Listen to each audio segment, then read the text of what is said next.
Britain's railways were a serious reflection of how COVID-19 changed society, and I'm about to take you back to the very start of the pandemic in 2020 to show what happened.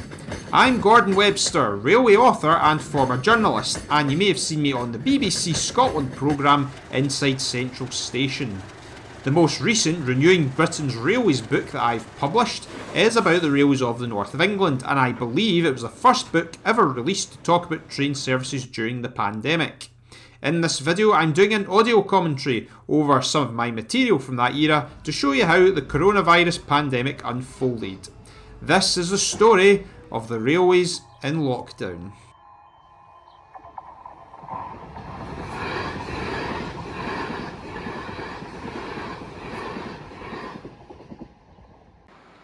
It makes sense also to give you a bit of background to how the previous decade finished in Britain's railway network.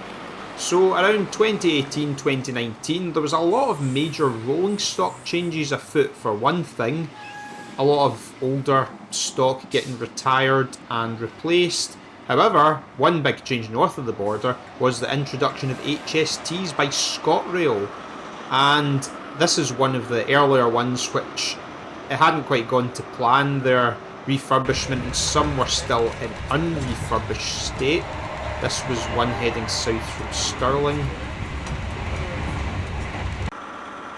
And the power car at the other end actually is in the new ScotRail livery. So there was kind of exciting times ahead for a lot of the train operating companies as the new decade was about to start.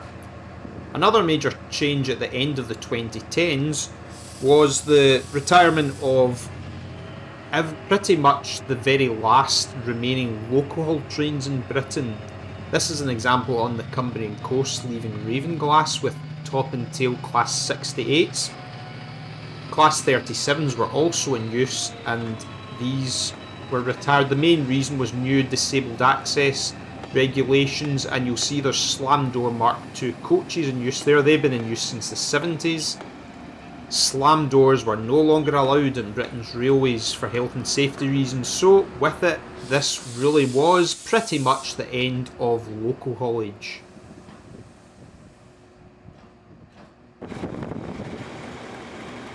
And another local haulage hotspot, as well as Cumbria, was East Anglia, Norfolk, where Class 37s still held sway.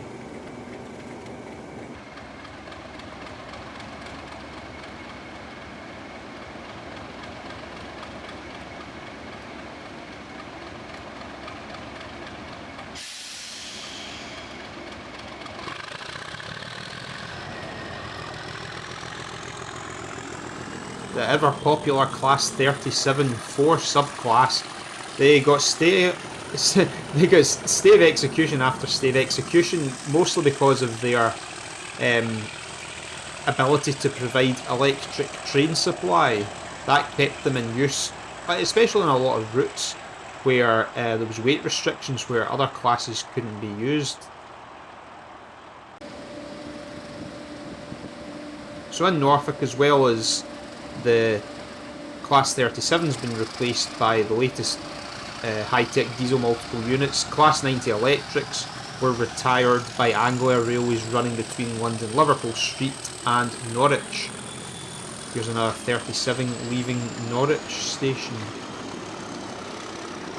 So there's plenty of new trains coming in everywhere really. That actually, if you compare it to now, there was a fair bit of money around in Britain's railways before COVID. Things would change dramatically, and a lot of things which were planned would get put in the back burner. In terms of the infrastructure, this is a Network Rail test train with top and tail 37s. These would largely continue as normal as we got into March 2020. It was clear if you were observing any media around that time, something really wasn't right. It was quite a worrying time, I must say. In terms of the infrastructure, Network Rail, of course, are in charge of all the signal boxes, the signalling centres. There was big plans for re-signalling. Namely, during the 2010s, Network Rail have been prioritising closing manual signal boxes to be replaced by signalling centres covering much larger geographical spheres. And there was a lot of re-signalling programmes which would subsequently get put on the back burner with COVID. Obviously, there's the things like training to take into account and delivery of new infrastructure, social distancing, but also finance. It seems to me that just money dried up, so there's a lot of lines where semaphore signals and scenes such as this are still holding on. Around March 2020, news of coronavirus, you will know yourself, it was spreading like wildfire, snowballing massively every day in the news, and it was a very worrying time for all of us. I think if we all knew then what we know now, things would have been different. The government might have handled things differently. That's just hindsight, and I don't want to go too much into that because this is, of course, a railway channel and it's not a political channel. But you'll recall then in March 2020, it got to the point everyone was told in the UK you must stay indoors apart from going out for grocery shopping, work or exercise. Before I go too heavily into the reduction in services on the mainline railway, we need to have a word for Britain's preserved railways because the heritage railway scene was now going through its most worrying time, the biggest fight in their existence, some of these heritage railways and charter companies. There's some older shots here of the Keighley and Worth Valley Railway down in West Yorkshire. But yeah, the preserved railways, they were deprived of huge levels of income throughout 2020 and early 2021 due to just not being able to operate. And they were first hit, this is the Ravenglass and Eskdale narrow gauge railway by the way, they were first hit by this really around the time most railways would be looking forward to a new operating season in the spring, usually the start of something special, and they were closed before they were even able to open, so it was very, very unfortunate. And when they did reopen, they were running at things like 20% capacity due to social distancing. So the charter companies as well, obviously very hard hit. This is Princess Elizabeth, one of the Princess Royal Class 6201 leaving Carlisle. The charter companies, again, just simply not allowed to operate. Everyone had to stay indoors. Special things like charter trains were luxuries, which at this time were just not possible. And of course the charter companies deprived of a lot of income as well. But there was of course a bigger picture. Charter trains would return, we always knew they would, so not all doom and gloom. Again, when they did restart, around like the summer of 2020, when the preserved railways also restarted, they couldn't operate to the same degree, and there was much, much less. I don't think there was much at all in the summer of 2020. The world was truly turned on its head in the spring of 2020, and all these everyday sights you took for granted, busy city streets. I mean, this is in Glasgow, this is near where I stayed in Kinning Park on the south side. Absolutely empty, normally very busy streets. And the same was true of the major railway stations like Queen Street, seen here, Glasgow Queen Street this is. Typically all across the UK, I would say most train services were reduced by around 50%. This included, for example, the busy Edinburgh-Glasgow trains. You just saw one arriving there at Queen Street with a Class 385, which had a 15-minute frequency and have for a long time, but they went down to half-hourly, and like all other trains, they were for key workers only to begin with. Trains were so quiet, and it was a scale never seen before in the railway, reduced by passenger levels reduced by up to as much as 95% in some cases. The Virgin trains, the Avanti West Coast Glasgow Euston trains as seen here, they kept largely to the same timetable, but the Transpennine trains, like one seen here at Glasgow Central, they were reduced quite significantly for the Edinburgh and Glasgow to Manchester services. East Coast Main Line passenger services by LMER, that is the company now operating that route, they were reduced significantly also, reduced by a quarter. But like I said, the West Coast Main Line wasn't quite as badly hit.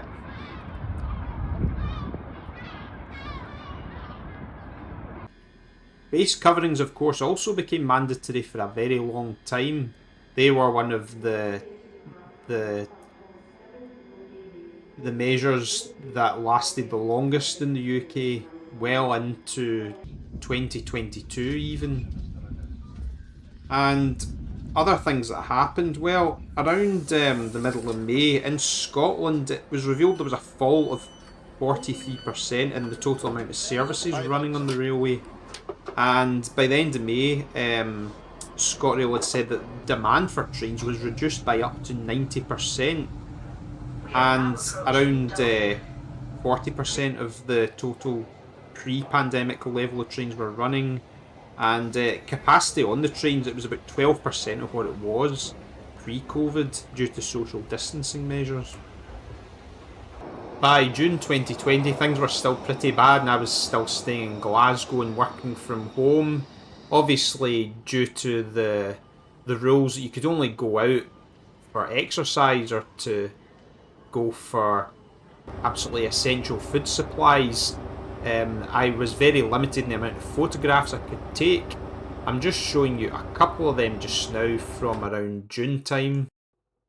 Taken on an afternoon walk. This was a Glasgow low-level service where you could see through the windows with any trains you saw. There was hardly anyone on board. And this is at Greenfoot near Cumbernauld. This was a little bit later when social distancing restrictions were relaxed and you could go out more.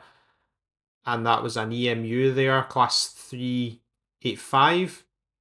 We're now on the Glasgow and South Western main line. Now this is in July 2020, and thankfully by then social distancing restrictions were very much relaxed, and there was no longer this same travel ban in place. This was a very muggy July day, but it just felt great to be able to go out and travel again.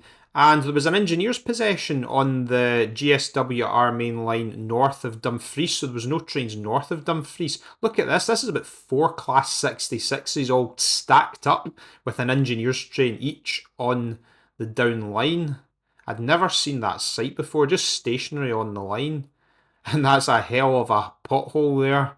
So that's at Old Girth, I should say, which is between Dumfries and Holywood, I think. This was an unusual sight because the Dumfries trains were terminating at Dumfries, just running Dumfries to Carlisle. This one came out of the goods yard, having stabled in the sidings next to Morrison's. And that's Dumfries Station, class 156. Like I said, Dumfries to Carlisle only on this day, which was a weekday actually, just a big engineer's possession was in place. I then went across to the West Coast Main Line in Dumfriesshire. Images around Beatock and Crawford here.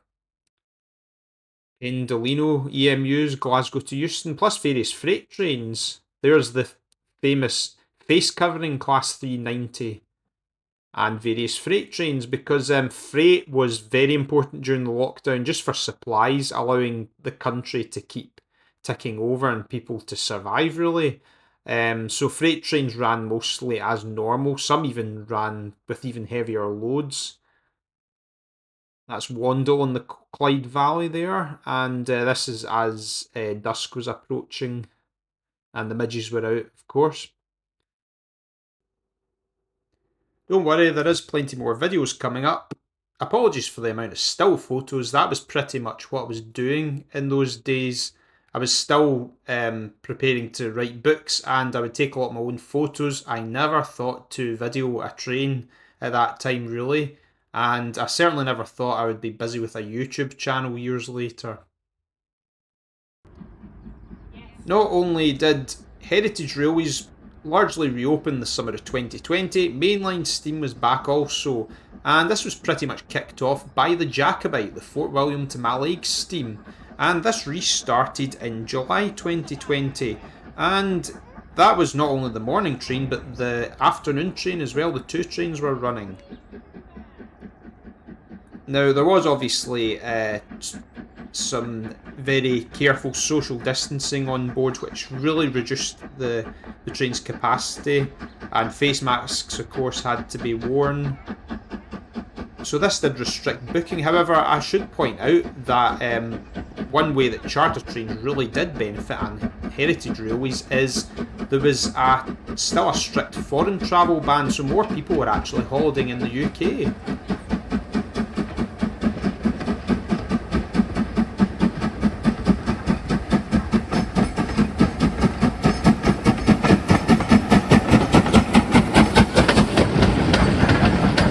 Holidays in the UK were not only benefiting the tourist trains, but also the mainline trains, such as on the West Highland line.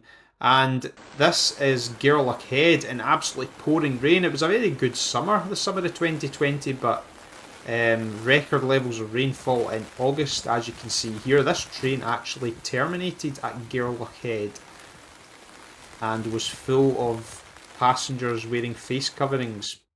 This is now on the Clyde coast. This is near Langbank on the Glasgow Gourock line as we're getting towards autumn 2020.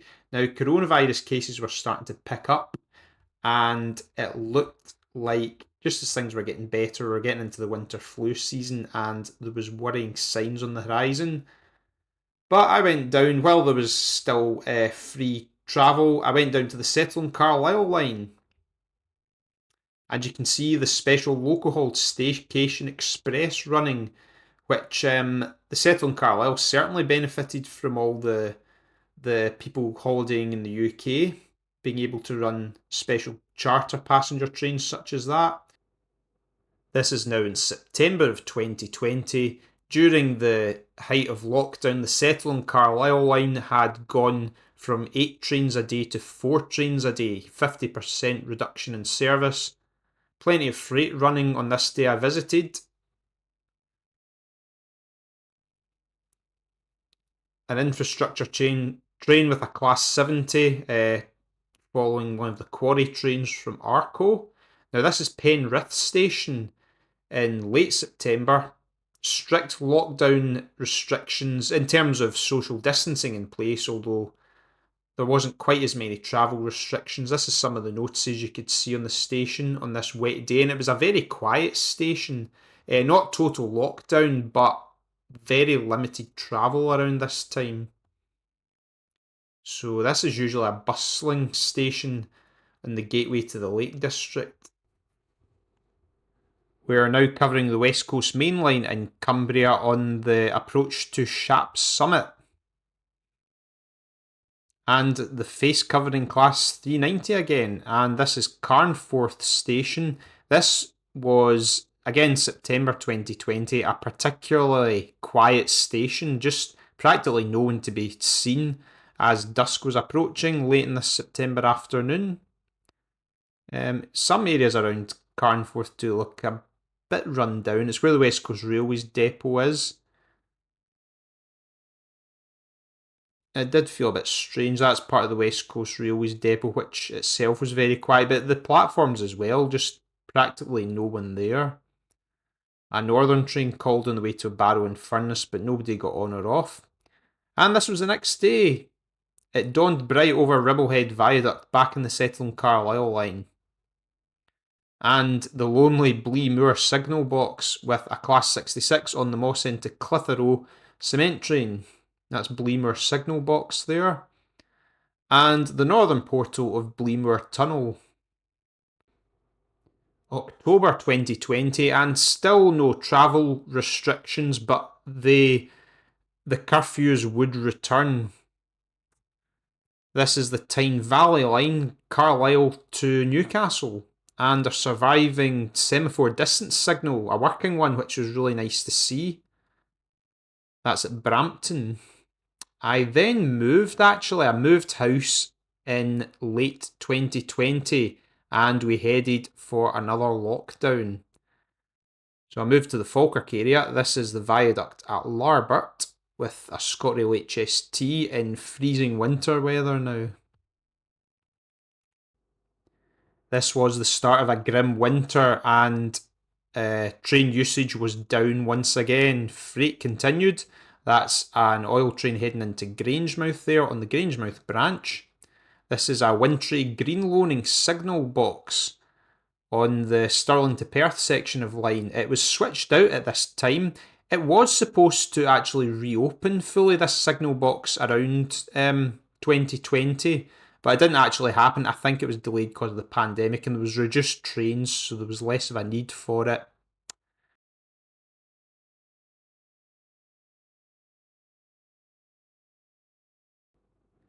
In Scotland, where I was, the social distancing restrictions continued right up until around May time.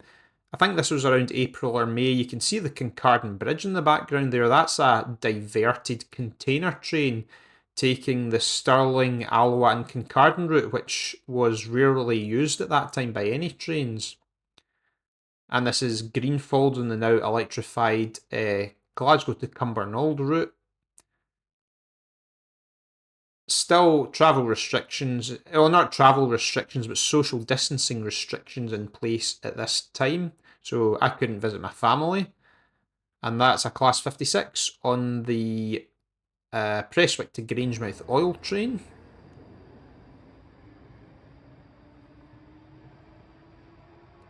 North of the border in particular, the government were certainly taking no chances with coronavirus, as cases were really starting to ease again. And the controversial alcohol ban on board trains was implemented during the COVID era and ended up continuing for several years. It's only just about to come to an end finally in 2025 reportedly. But things were starting to return to normal in spring 2021.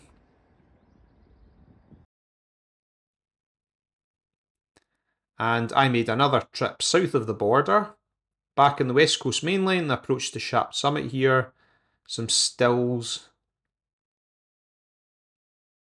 There was, I think this was a route learner here, an HST. Sorry it's a bit out of focus, I had a bit of a problem with my camera taking this shot. That's a former East Midland Trains HST near Shap Summit, and this is on the Cumbrian coastline. That's one of the Barrow and Furnace to Lancaster units, I think it is. I think that's the service. And there's still a lot of semaphore signals around the Cumbrian coast, which is nice. And signal boxes, of course. Here's a nice one at Foxfield. So yeah, like north of the border, around May, more of a normal timetable was coming back.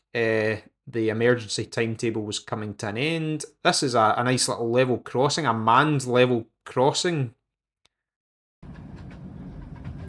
So yeah, thankfully lockdown restrictions were becoming a thing of the past by the summer of 2021, and the West Highland line in Scotland was one route in particular which would really benefit from people just returning to normal life and going on enjoyable leisure trips. And its passenger levels have really actually peaked since the pandemic, so it went on to bigger and better things and a bigger and better service. One of those things was supposed to be, from 2020, the introduction of single car class 153s coupled to 156s like this one seen here. This is on the Oban line. It was planned in 2020 for the 153s to be introduced. It didn't happen. Now that's because of social distancing restrictions more than anything, because drivers had to be trained, and the cabs are actually particularly small on class 153s.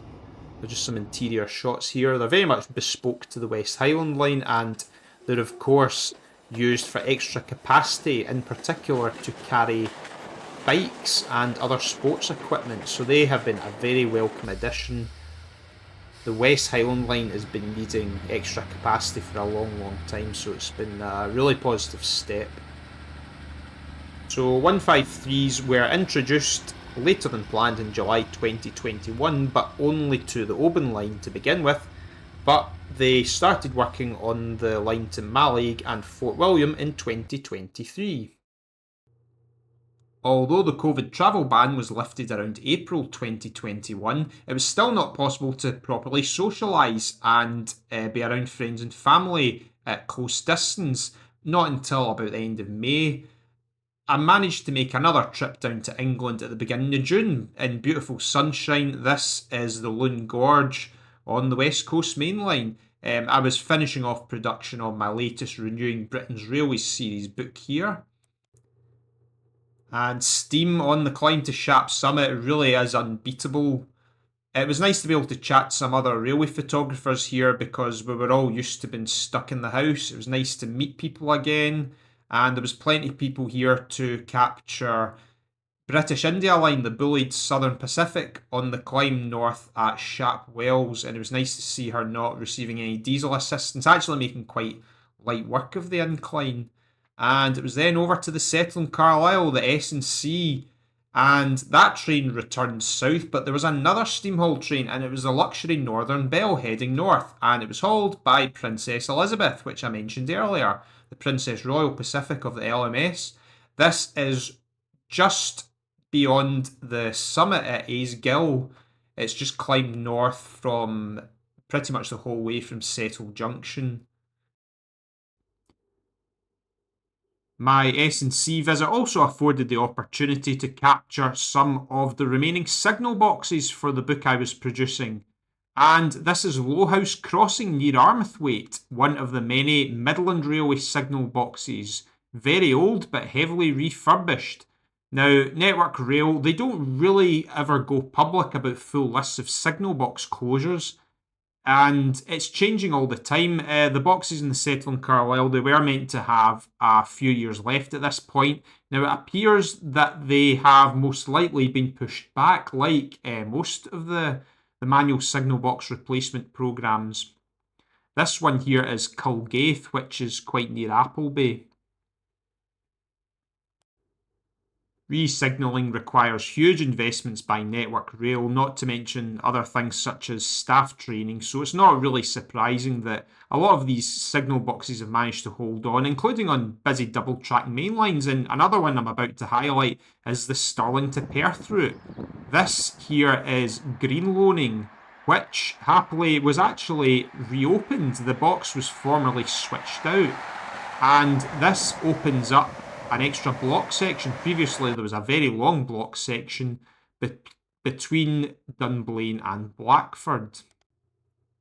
Green Loaning was one of a number of signal boxes not required, so still kept in situ but switched out of use, so not permanently manned, and it remained like that for many, many years. And the plan was to reopen it before COVID, and that was due to the introduction of the HSTs, which I mentioned earlier, and an enhanced timetable, which meant that it was necessary to introduce that extra block section because the line was becoming busier. Now, I paid a visit to Green Loaning round about the beginning of COVID restrictions, before actual lockdown when you could still travel, and I noticed at that time the signal box hadn't yet reopened as it was planned to. Now, it seems it did get put in the back burner because of COVID. Obviously, the timetable ended up getting reduced for a while rather than enhanced. But eventually COVID was over and it did reopen. But yeah, when I actually visited in March 2020, it was a really surreal day because the motorways were almost empty, the motorways and the dual carriageways. And there was you started to get queues at the supermarkets and things like that due to social distancing. But yeah, great to see Green Loaning back open. I should add, it was also reopened to cope with the extra freight traffic due to the opening of the rail link to Blackford Highland Spring Water Terminal. You'll see on the pictures and videos there's a very interesting semaphore signal on the up direction at Green Loaning. It's a coacting signal, which means it's got two semaphore arms, and that's very rare. There's only 2 of them remaining in the UK at the time of recording this, and this is the only one in Scotland. There used to be many more. The reason for the 2 arms is reduced visibility for drivers due to the road overbridge. So there's an upper arm and a lower arm. Brilliant to see the coacting signal back in use along with the other semaphore signals. They were, of course, just set permanently cleared for passing trains for a number of years because the box was closed, so they were permanently off for any passing trains. So now they're actually working again, which is really, really nice to see.